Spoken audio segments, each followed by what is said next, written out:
तो आज हम डिस्कस करने जा रहे हैं कि डेरिवेटिव क्या है, उसकी डेफिनेशन भी हम देखेंगे और उसके बाद में थोड़ा सा ज्योमेट्रिकली भी हम उसको देखेंगे। तो सबसे पहले यहाँ देखते हैं कि डेरिवेटिव है क्या।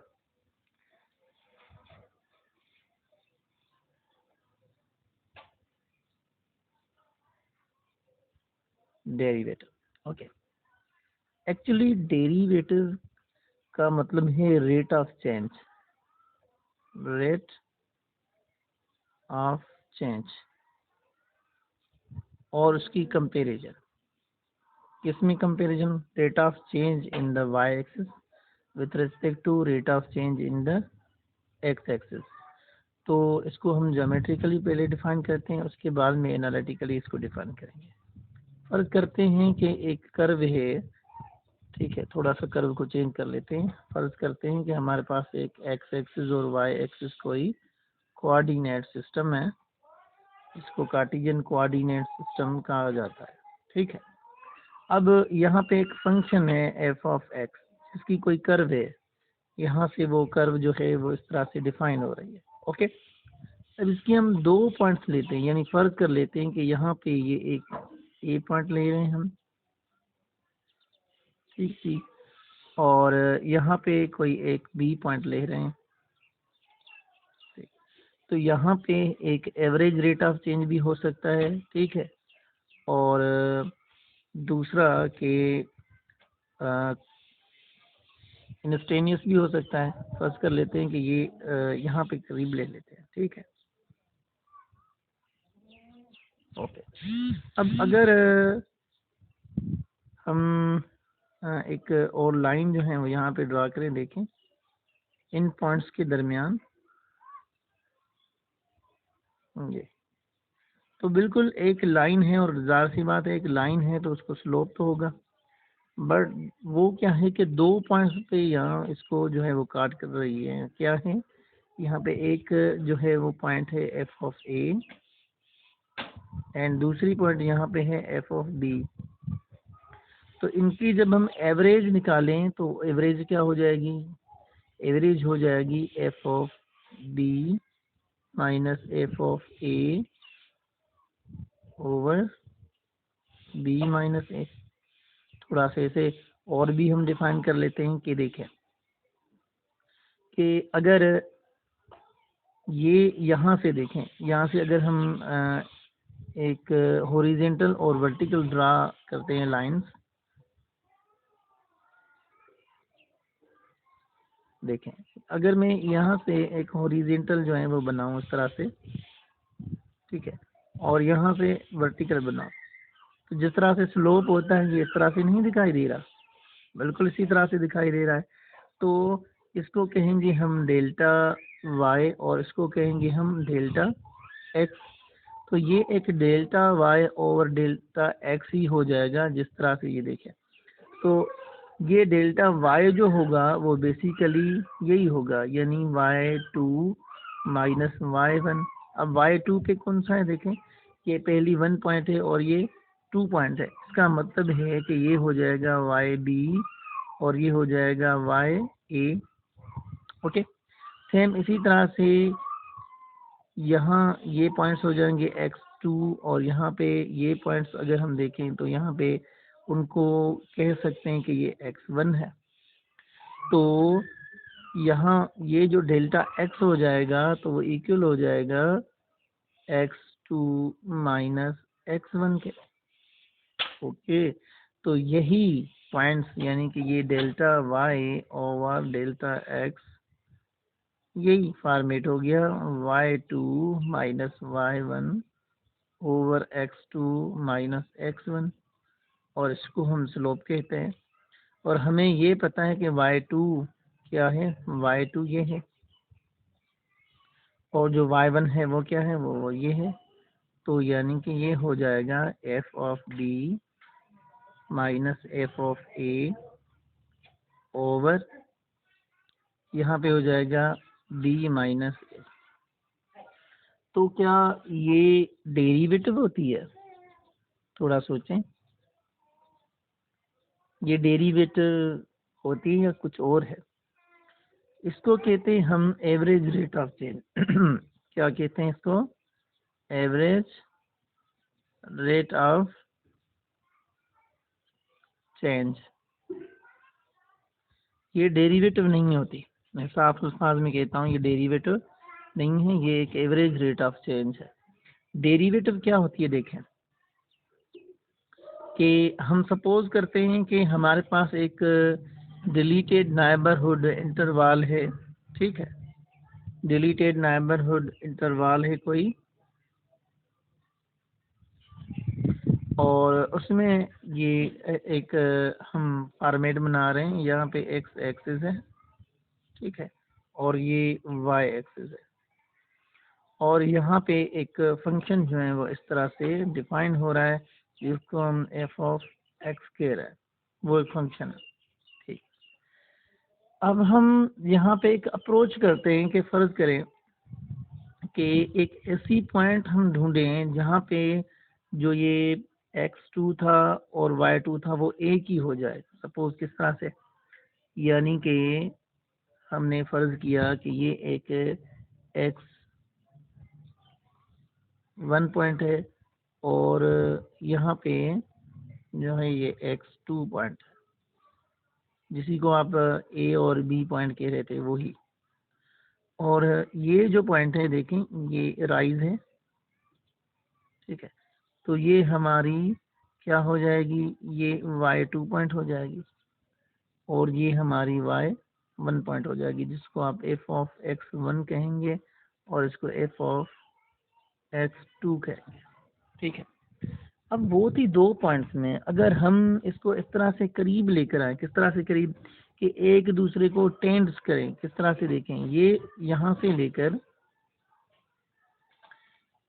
लेकर जो ये फासला है ये हो जाएगा डेल्टा एक्स, ठीक है, और यहाँ से लेकर जो फासला है वो हो जाएगा डेल्टा वाई, सीधा जैसे आपने सीखा। अब देखें हम इन जो ऊपर वाली जो ब्लू लाइन है उसको इस तरह से करीब करके आए, किस तरह से करीब करके आए, देखें इसको इतना करीब करें, जब ये यहाँ पे बनाएंगे तो देखें यहाँ पे ये पॉइंट्स, ठीक है, ये पॉइंट और उसके बाद में ये पॉइंट्स आपस में क्या होगी, कुछ करीब होगी बनिस्बत उसके, ठीक है, ये आपस में करीब होंगे। अगर हम इस तरह से लेकर आए इसको और करीब लेकर आए और करीब लेकर आए और करीब लेकर आए,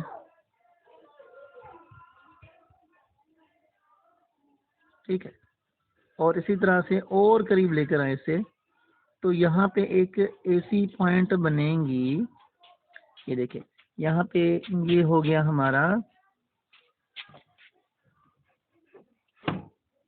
y2, ठीक है, और ये हो गया y1, ठीक है। इसी तरह से अब यहाँ पे जो पॉइंट्स होगी वो क्या होगी, यहाँ पे ये हो जाएगा x2 और ये हो जाएगा x1, करीब आ गए अब पहले वाले से। सेम इस तरह से अगर ये हम लाइन लें तो ये हो जाएगा x2 और यहाँ पे हो जाएगा x1। सेम अगर और लाइन हम कोई लें तो यहाँ पे हो जाएगी x2 और यहाँ पे हो जाएगा x1, तो इनका जो डिस्टेंस है वो बहुत ही करीब आ रहा है। तो एक ऐसी जो है वो यहाँ पे लाइन बन जाएगी, एक लाइन जो है वो इस तरह की भी बन सकती है कि ये जो पॉइंट्स हैं ये एक जगह पे हो जाए, यानी कि यहाँ पे एक ऐसी पॉइंट बनेंगी यहाँ पे जहाँ पे x1 भी वही पॉइंट होगी और यहाँ पे x2 भी जो है वो वही पॉइंट होगी। इसका मतलब क्या हुआ कि जो x1 होगी वो इक्वल हो जाएगी x2 के, यानी बोथ एक ही पॉइंट्स हो जाएंगे। जब ये एक पॉइंट हो जाएंगी तो हमें पता है कि डेल्टा x किसके इक्वल होता है, वो x2 माइनस x1 यानी इंक्रीमेंट होता है। तो जब x1 इक्वल टू है x2 के तो यानी ये हो जाएगा x1 माइनस x1 और ये हो जाएगा किसके इक्वल, 0 के। और ये तभी सिर्फ पॉसिबल हो सकता है, ये सिर्फ इसी सूरत में पॉसिबल हो सकता है कि जो ये पॉइंट है यानी कि x1 ये टेंस करे उस x2 पॉइंट को, अदरवाइज नहीं हो सकता। ठीक है, अप्रोच करें इसको, इतना करीब चली जाए, बहुत ही करीब चली जाए, तो ये एक्चुअली मेन थीम होता है। अब अगर फर्ज कर लें कि ये जो पॉइंट है, ये इसको हम ए मान लेते हैं, जैसे पहले हमने वहां पे जो है वो देखा था। ठीक है, जब इस पॉइंट को ए मान लेते हैं और यहीं पे ही एक और पॉइंट है फंक्शन का इंटरवल है जिसकी वो एक्स पॉइंट है। ठीक जी, तो अब यहाँ पे जो इनके बिटवीन में डिस्टेंस हो जाएगा, तो वो जो डिस्टेंस होगा वो D X is equal to क्या होगा, एक्स माइनस ए। बात की बात है, हमें एक्स का पता नहीं है, तो फर्ज कर लेते हैं कि यहाँ पे एक ऐसी जो है वो पॉइंट मौजूद है इंटरवल की, एक नाइबरहुड पॉइंट है एक्स। ठीक है, जो एक एक को उससे टेंड्स कर रहा है, बिल्कुल करीब है। तो वहाँ एक पॉइंट पे अगर हम उसका रेट ऑफ चेंज फाइंड करें तो वो क्या होगा, आप देखें। रेट ऑफ चेंज क्या होता है, रेट ऑफ चेंज होता है delta Y over delta X, यानी कि change in the dependent variable with respect to the independent change in the independent variable. अब ये तो वही फॉर्मेट हो जाएगा जब पॉइंट क्या है, दो हैं, तो ये क्या होगा basically x plus delta x हो जाएगा। ठीक है, यानी वो जो उसमें चेंजिंग थी, अगर आप ये नहीं लेना चाहते आप इसको एफ ऑफ एक्स ही रख लें सिंपली। ओके, और माइनस जो पॉइंट थी वो क्या थी, एफ ऑफ ए। देखें, पहले हमने पुट किया था f of b minus F of a. वो क्यों पुट किया था, वो इस वजह से क्योंकि दो पॉइंट्स गिवन थी। अब दो नहीं है, एक पॉइंट है ये गिवन ए वाली, और जो एक्स वाली है वो हमें पता नहीं है। ठीक है, तो अब यहाँ पे क्या हो जाएगा, ये एक्स माइनस ए हो जाएगा, और यहाँ पे हम ये लिखेंगे कि लिमिट एक्स टेंस जो है वो ए है। तो इसको हम कहते हैं इंस्टेंटेनियस। ठीक है, इंस्टेंटेनियस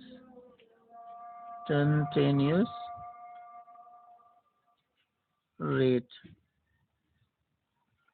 ऑफ चेंज, और ये होती है डेरिवेटिव।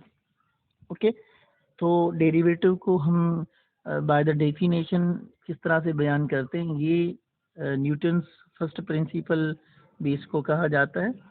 ठीक है, यहाँ पे आप लिमिट ले सकते हैं कि delta X tends to zero also, तो इसको हम कहते हैं फर्स्ट डेरिवेटिव, फर्स्ट प्रिंसिपल। ठीक है, or ab initio method भी इसको कहा जाता है। ठीक है, फर्स्ट प्रिंसिपल या न्यूटन्स मेथड ऑफ डेरिवेशन भी कहा जाता है। ठीक, तो ये बेसिकली यूज होता है। समटाइम्स इसको इस तरह से भी लिखा जाता है कि हम ये देखें कि डेल्टा एक्स जो है वो एक्स माइनस ए के इक्वल है। ठीक है, तो फिर जो यानी कि रेट ऑफ चेंज हो जाएगा delta Y over delta X, जहाँ अगर हम लिखें कि limit delta X tends to zero, तो वो हो जाएगा F of X plus delta X, यानी एक्स में changing minus F of X over delta X. Sometime इसको इस तरह से भी लिखा जाता है जहाँ के पे limit delta X tends to zero. तो बहुत सारे इसके तरीक़ेकार हैं सॉल्व करने के।